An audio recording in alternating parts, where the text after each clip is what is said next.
Sanskins, Valmierā, Jānis Krišpaiglis, Ādaži, Patriks Jākapsons, Ādaži, Ernests Rozenbergs, from Estonia. Brilliant performance today and yesterday.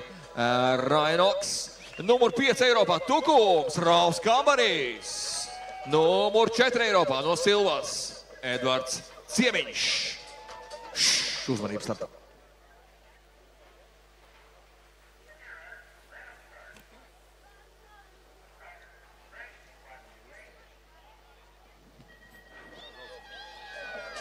Nu, ko aiziet 8-gadīgie zēni jūsu uzmanībā, jo neviens cits kā Ciemiņš, kurš visās trasēs jūtās kā mājās. Viņš tikai izliekās, ka ir Ciemiņš.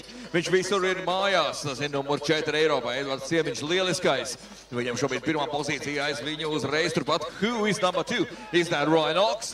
He was yesterday in 3, so he's climbing a bit. And trešajā vietā šobrīd Ralfs Kambarīs, Eiropas numur 5. Nu, skatīsimies, ko nesīs mūsu pēdējās divas taisnes. 4. vietā 387. numurs, tas ir Rudolfs Freivals no Valmieras. Nu, vai tiešām tā arī mēs jau visus zinām šajā brīdī? Ciemiņš katrā gadījumā ir skaidrs. Viņš ir gaidīts finiša līnijā kā uzvarētājs. Ryan Ox takes the second place. Un 5. numurs Eiropā. Ralfs